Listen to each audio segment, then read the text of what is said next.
vocês? Bem-vindos a mais uma videoaula aqui do SPE com você, videoaula de física aí para a segunda série do ensino médio. Estamos trabalhando com aquela parte de calorimetria, né? E nessa nossa 11ª semana de atividades, nós vamos continuar com esse nosso bate-papo, né? Especificamente aí entre as páginas 41 e 44 do seu livro didático, vamos falar sobre o calor sensível. Até na nossa última videoaula que vocês aprenderam, nós trabalhamos aí com aquela diferença, né, entre temperatura e calor. Então vocês já têm essa boa ideia aí sobre a diferença do que é temperatura, o que é calor. Né? Calor é uma forma de energia, nós já vimos isso. Temperatura tem a ver com a agitação, né? O grau de agitação das moléculas. Isso é muito importante, né? São definições que nós precisamos entender bem.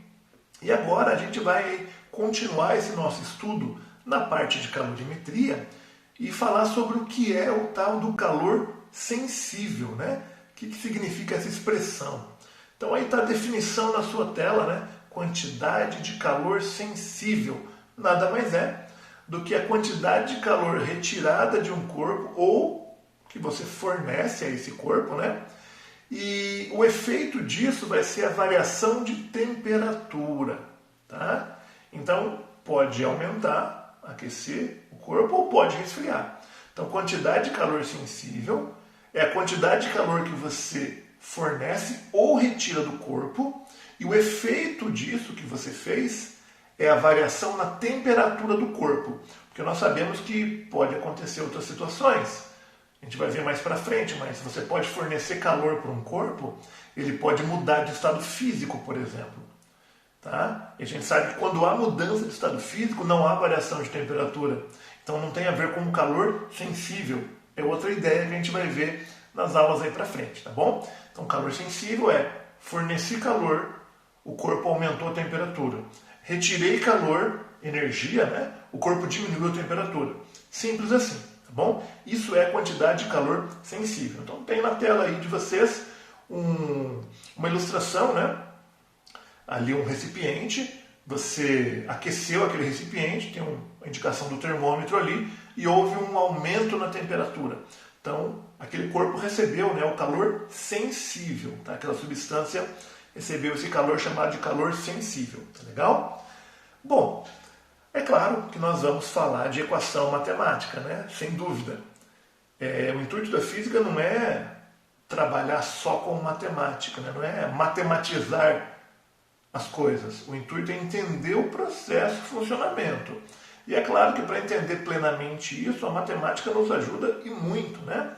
Então nós vamos estabelecer aqui uma relação matemática para essa ideia. Então aquele Q é a quantidade de calor, tá bom? Pensa comigo o seguinte, pessoal, do que depende isso, né? Do que depende a quantidade de calor que você fornece para um corpo?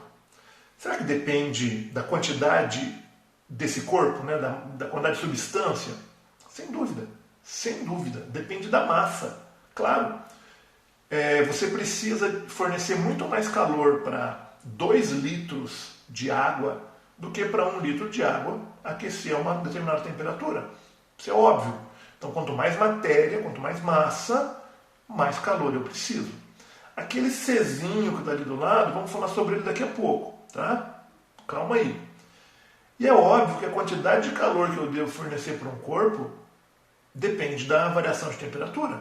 Então, se eu quero que a minha água saia de 20 graus e chegue a 50, eu forneço uma quantidade de energia para ela.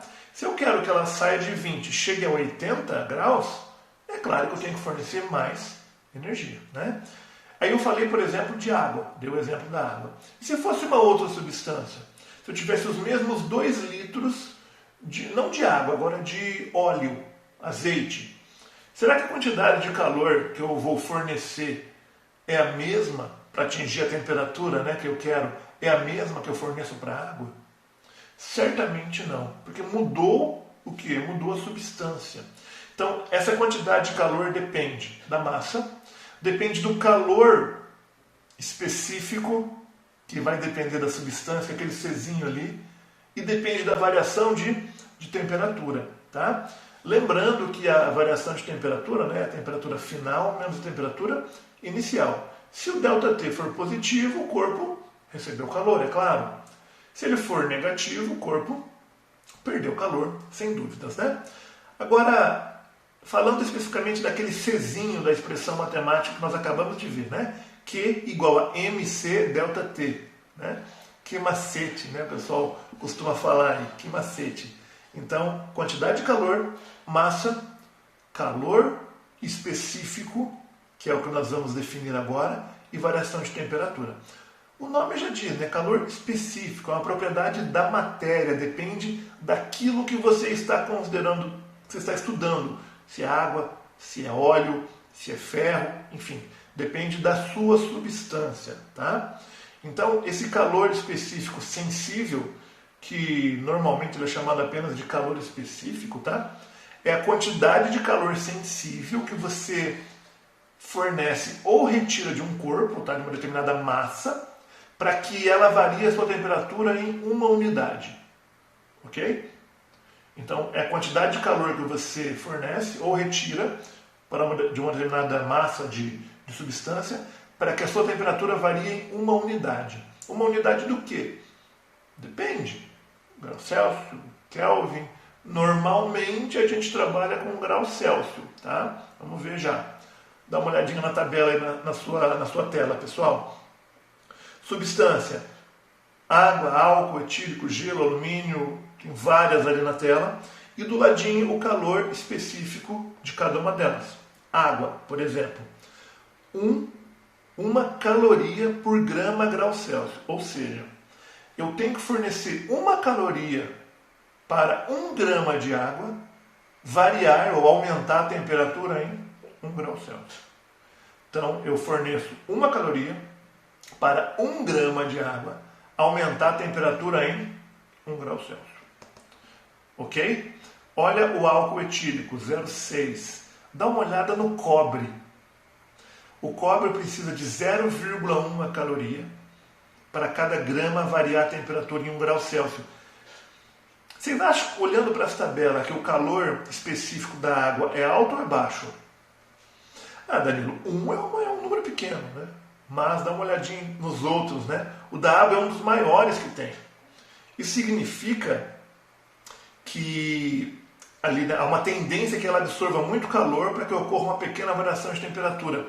Quer dizer, ela precisa de 1 caloria para variar 1 grau Celsius em 1 grama. Se você comparar com o cobre, é 10 vezes mais.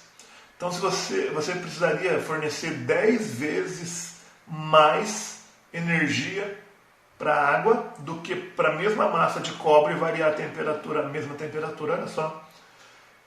Pensando nisso, a água demora mais para esquentar ou demora menos que o cobre, por exemplo? O que vocês acham? Demora mais, né? Demora bem mais. Então a água é uma substância que ela demora para esquentar, só que também demora para esfriar.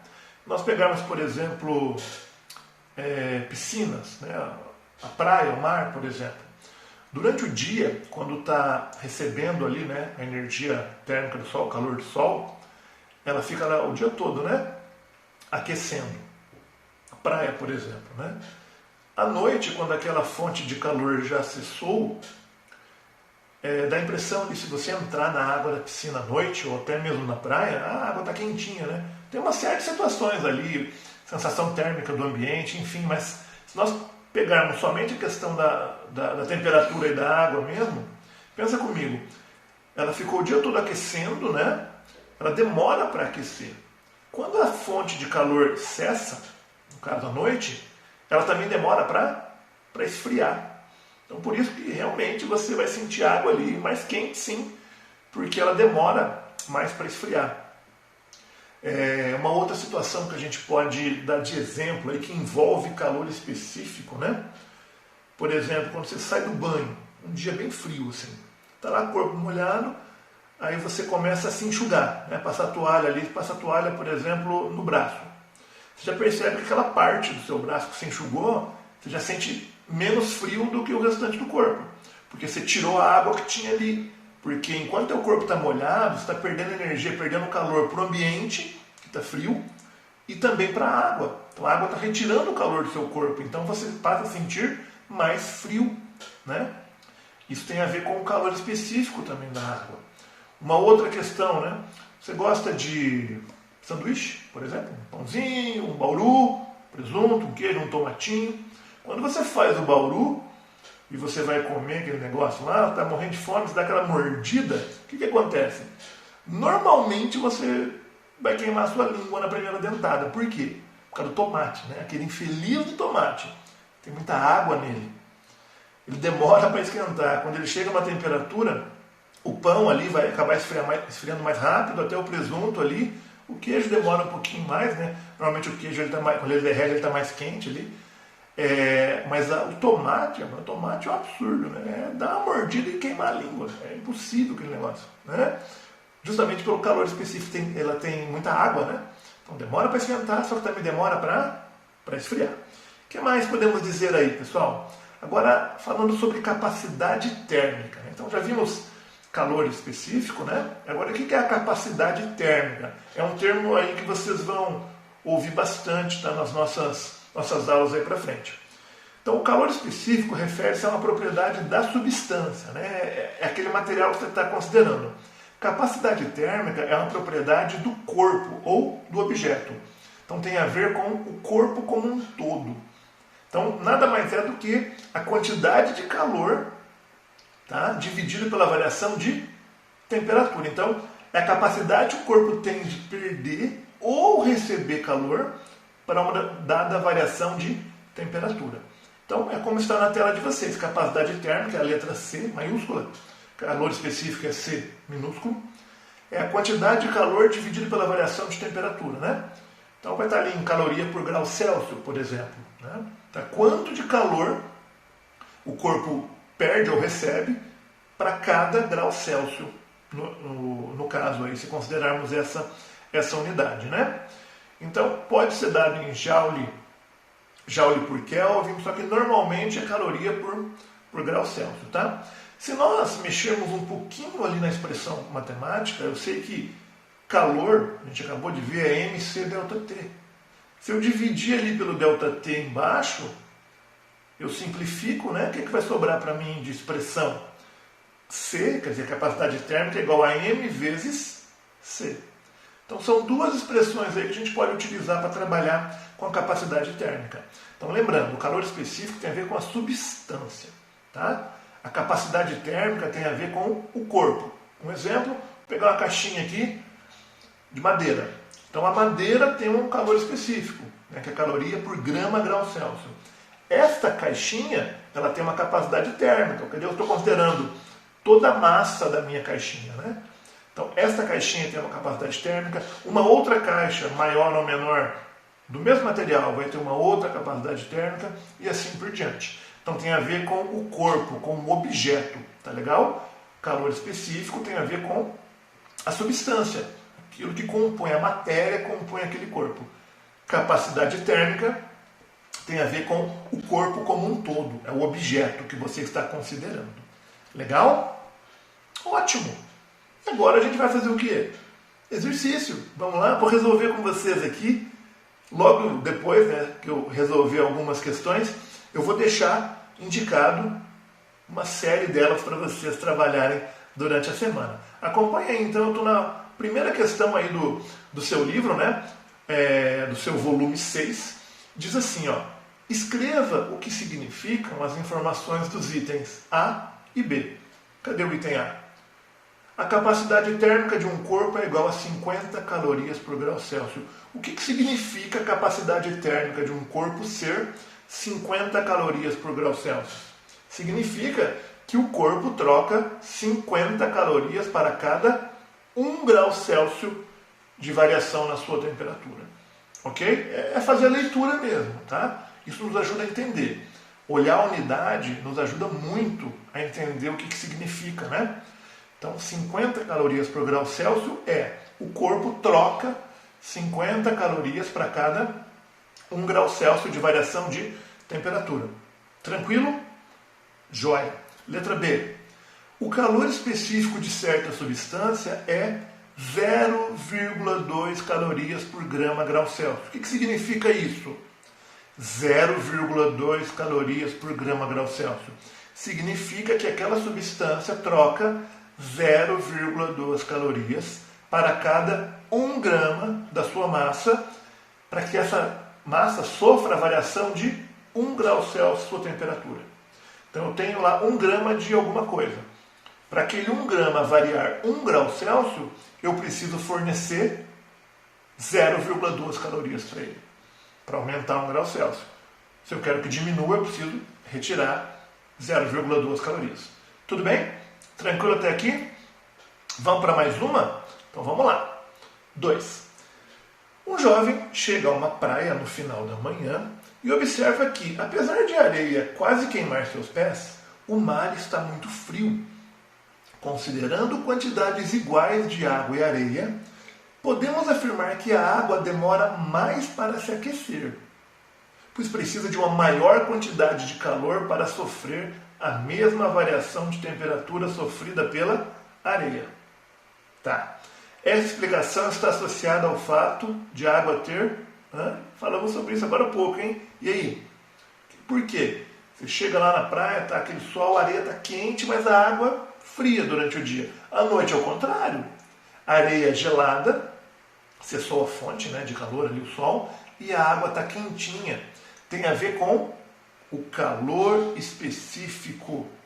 Então vamos pegar nossa canetinha aqui e marcar. Letra A. Calor específico da água é maior que o da areia. Beleza? A água demora mais para esquentar do que a areia, só que também demora mais para esfriar. Por isso que a areia à noite está gelada, esfria muito rápido, e a água está quentinha. Tranquilo, pessoal? Será que temos mais uma? Temos mais uma. Questão 4. Um cubo de ferro de massa igual a 500 gramas está a uma temperatura de 10 graus Celsius. Sabendo que o calor específico do ferro vale 0,114 calorias por grama grau Celsius, determine, então vamos lá, a quantidade de calor que o cubo deve receber para que sua temperatura atinja 40 graus Celsius. Vamos lá, vamos fazer esse negócio. Qual a expressão matemática que eu uso? Q igual a mc delta T. Então, quantidade de massa, 500 gramas. Calor específico, 0,114. Bom, estava a 10 graus, eu quero que atinja 40. Quanto variou de temperatura? 30. Fazendo aquele cálculo, 500 vezes 0,114 vezes 30, eu tenho 1.710 calorias. Está aí a letra A. E a letra B? Quantidade de calor que o cubo deve ceder para que sua temperatura atinja menos 20. Então o cubo está a 10, ele vai ceder calor ali para o ambiente, né, para algum local, no caso, vai trocar calor com alguém, vai ceder essa quantidade. Agora eu quero que ele chegue a menos 20 graus Celsius. Então, Q igual a mc delta T. Massa, 500 gramas. Calor específico, não mudou. Agora, variação de temperatura. Na letra A, eu tinha uma temperatura, um ΔT positivo, né? Ele aumentou. Na letra B, meu ΔT é o quê? Negativo, exatamente. Por quê? Estava 10, foi para menos 20. Então ele diminuiu 30 graus Celsius, por isso menos 30. Se eu fizer aquele cálculo, eu terei menos 1.710 calorias. Ali é o valor que aquele cubo deve ceder para que a temperatura atinja menos 20. Então percebam, pessoal, que eu aumentei 30 graus, 1.710. Diminuiu 30 graus, 1.710, só que negativo, porque o material é o mesmo, é óbvio. Só vai mudar ali o sinal que está indicando para mim se o corpo, né, recebeu.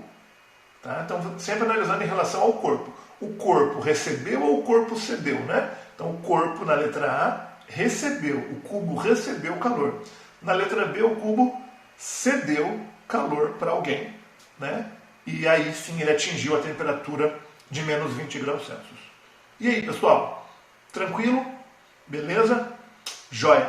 Então nós vamos ficando por aqui nessa nossa videoaula e eu estou deixando aí aquelas atividades para vocês realizarem durante a semana. E nós nos encontramos numa próxima videoaula aqui no SPE com você. Fiquem bem aí, galera. Um abraço. Tchau, tchau.